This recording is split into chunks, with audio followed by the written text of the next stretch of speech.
တီလာဆောင်ထိန်မှာဟိုရှိတုန်းကတိုင်းပြည်ကြီးတစ်ခုမှာမင်းကျင့်တရားနဲ့အညီအုပ်ချုပ်နေတဲ့ဘုရင်ကြီးတစ်ပါးရှိတဲ့အဲ့ဒီရှင်ဘုရင်ကြီးမှာချစ်စရာကောင်းတဲ့သမီးတော်လေးတစ်ပါးလည်းရှိတဲ့တနေ့တော့ဘုရင်ကြီးရဲ့သမီးတော်လေးဟာထူးဆန်းတဲ့အဖျားယောဂါတစ်ခုဆွဲကပ်ပါလေရောတဲ့တတိုင်းပြည်လုံးမှာရှိတဲ့သမားတော်တွေအပြင်တိုင်းတစ်ပါးမှာရှိတဲ့သမားတော်များပါပင့်ပြီးကုသပေးမယ်မင်းသမီးလေးရဲ့ယောဂါဟာတက်တာလာခြင်းမရှိဘူးတဲ့အဲ့ဒီတော့တိုင်းပြည်မှာရှိတဲ့ပူရောဟိတ်ပုံနာတွေသမားတော်တွေစုပေါင်းပြီးဖြစ်လာတဲ့ယောဂါဖြစ်လာချိန်ကာလစတာတွေတွက်ချက်ပြီးမင်းသမီးလေးကိုတရက်တီးကျွေးရင်တက်တာလာနိုင်တယ်လို့ယူဆပြီးဘုရင်ကြီးကိုရောက်တင်လိုက်ပါတော့တယ်ဒါပေမဲ့အဲ့ဒီအချိန်ကတရက်တီးတီးတဲ့အချိန်ခါရသည်မဟုတ်တော့တရက်တီးရဖို့မလွယ်ဘူးဖြစ်နေတယ်အဲ့ဒီတော့ဘုရင်ကြီးကလည်းတိုင်းပြည်ထဲမှာအမိန့်ထုတ်တော့တာပေါ့အခုအချိန်မှာတရက်တီး17နိုင်သူကိုထိုက်တန်တဲ့ဆုလက်များအပြင်နေစားအရာအဖြစ်ပါချီးမြှင့်မယ်ပေါ့တိုင်းသူပြည်သားတွေလည်းရှင်ဘုရင်ပေးတဲ့ဆုလက်ကိုလိုချင်ပေမဲ့တရက်တီးမရှိတာနဲ့ကိုမ17နိုင်ဘူးပေါ့ဒါပေမဲ့တိုင်းပြည်ရဲ့အစွန်ဖျားမှာရှိတဲ့ရွာတရွာကခြံတစ်ခုမှာတော့ထူးခြားစွာပဲအချိန်ခါမဲ့တရက်တွေတီးပြီးမှဲ့နေတာရှိပါတယ်။ဘုရင်ကြီးရဲ့သမီးတော်လေးယောဂါကတရက်တီးစားရင်ယောဂါပြောင်းမယ်လို့သတင်းကြတော့ချမ်းပိုင်ရှင်ဟာအဖိုးကြီးကသူ့ရဲ့သားကြီးဖြစ်သူကိုတရက်တီးသုံးလုံးကိုဝါးနဲ့ရက်လုတ်ထားတဲ့ဖာအတွင်းထည့်ပြီးဘုရင်ကြီးကိုသွားဆက်တပါလို့ခိုင်းတယ်။သူတို့နေတဲ့ရွာကဘရင်နန်းတော်နဲ့အလှမ်းဝေးလွန်းတာကြောင့်ညအိတ်ခီးသွားမှရောက်မှာပါလမ်းမှာညအိတ်ရနာရမှာမို့တီလာကိုစောင့်ထိန်ပါလို့သားကြီးဖြစ်သူကိုချမ်းပိုင်ရှင်ကြီးကမှာကြားလိုက်တာပေါ့သားကြီးဖြစ်သူဟာတရက်တီးထည့်ထားတဲ့ဝါးဖာလေးကိုယူပြီးစတင်ခီးထွက်ပါတော့တယ်အဲ့ဒီလိုနဲ့လမ်းမှာညအိမ်နာဖို့နီးစက်ရာတဲတလုံးကိုဝင်တဲ့အခါအဖိုးကိုတူနဲ့တွေ့ပါတယ်။တွေ့တဲ့အခါမှာညအိမ်ရနာပါရစီဆိုတော့အဖိုးကခွင့်ပြုလိုက်ပါတယ်။လူငယ်ရဲ့လက်ထဲမှာလည်းဝါးပါလေးပါလာတော့လက်ထဲကဘာပစ္စည်းလဲလို့အဖိုးကလူငယ်ကိုမေးလိုက်ပါတယ်။အဲ့ဒီအချိန်မှာလူငယ်ကဘရင်ကိုဆက်သက်မဲ့တရက်တီးတွေပါလာတာကိုမသိစေချင်ဘူးတရက်တီးကရှားပါပစ္စည်းဖြစ်နေပြီးတော့17နိုင်တဲ့သူပဲဘရင်ရဲ့ဆုလက်တွေရမှာဆိုတော့သူတရက်တီးတွေလူယူမှာစိုးတာနဲ့ပဲလူငယ်ကဘာမှမဟုတ်ပါဘူးဖွဲတွေပါလို့ဖြေလိုက်ပါတယ်ဒီလိုနဲ့အဖိုးအိမ်မှာညအိပ်ရနာပြီး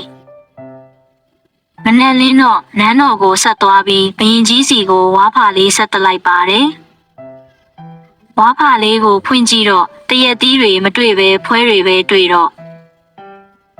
ဘရင်ကြီးကစိတ်ဆိုးပြီးလာပို့တဲ့သူကိုထောင်သွင်းကျင်းချစေလိုက်ပါတယ်။ချန်ရှင်ဖြစ်သူဟာတားကြီးဖြစ်သူဆုလက်နဲ့တကွပြန်မလာတော့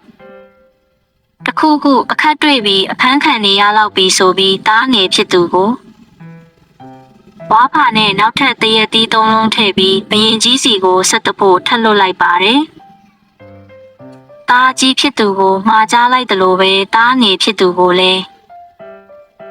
လမ်းမှာတီလာဆောင်ထိန်မှာလို့မှားကြားလိုက်ပါတယ်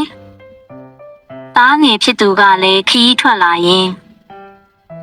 ညအိမ်နာရမယ့်နေရာမှာညအိမ်နာဖို့ရှာတော့အကိုဖြစ်သူတဲသွားတဲ့အိမ်ကအဖိုးကိုနဲ့ပဲထပ်တွေ့ပါတယ်။တွေ့တဲ့အခါညအိမ်နာခွင့်တောင်းတော့အဖိုးကထပ်မံခွင့်ပြုပေးလိုက်ပါတယ်။အကိုကြီးဖြစ်သူတို့ကမေးတဲ့အတိုင်းပဲဝါးပါတယ်ကဘာပစ္စည်းလဲဆိုပြီးမေးပါတယ်။လူငယ်ကလည်းဝါးပါကိုဖွင့်ပြပြီးဘရင်ကြီးကိုဆက်တဖို့အတွက်တရက်တီးတွေပါဖို့တရက်တီးက3လုံးပါလာတာပါ။ဘရင်ကြီးသမီးအတွက်တရက်တီးနှလုံးဆိုအဆင်ပြေလောက်တာမို့မနက်လင်းတဲ့အခါဆုံးတော်တင်ဖို့တရက်တီးတစ်လုံးကိုအဖိုးယူပါဆိုပေးပြီးညအိပ်ပါတယ်။မနက်လင်းတဲ့အခါအဖိုးကိုနှုတ်ဆက်ပြီးနန်းတော်ကိုဆက်လက်ထွက်ခွာလာပါတယ်။ ဘရင်ကြီးနဲ့တွေ့ပြီးတရက်သီးပါတဲ့ဝါဖာကိုဆက်တလိုက်ပါတယ်ဘရင်ကြီးကဝါဖာကိုဖွင့်ကြည့်တော့မှဲ့ဝင်းနေတဲ့တရက်သီးငါးလုံးကိုတွေ့တဲ့အခါလူငယ်လေးစီမှာတရက်သီးကနှလုံးမဲကျကိုကြီးစီကယူထားတဲ့တရက်သီးသုံးလုံးကိုပြန်ထည့်ပေးလိုက်တော့ဖြစ်သွားတာပါရှင်ဘရင်ကြီးလည်းဝမ်းသာစွာနဲ့တမားတော်တွေခေါ်ပြီးသမီးတော်လေးကိုကြွေးခိုင်းတဲ့အခါလေးကျမ်းမာလာပါတယ်ဒါနဲ့ဘရင်ကြီးလည်းတရက်သီးလာရောက်ဆက်သူညီငယ်ဖြစ်သူကိုခေါ်ပြီးစုတော်လက်တော်တွေပေးတဲ့အခါညီငယ်ဖြစ်သူကစုလက်ကိုမယူဘဲစုတစ်ခုတောင်းခွင့်ပေးပါဆိုတော့ဘရင်ကြီးကတောင်းပါလို့ခွင့်ပေးလိုက်တဲ့အခါအခန်းခံနေရတဲ့အကိုဖြစ်သူကိုပြန်လွှတ်ပေးဖို့တောင်းဆိုလိုက်ပါတယ်ဘရင်ကြီးကဘာဖြစ်လို့ဒီစုတောင်းတာလဲလို့မေးပါတယ်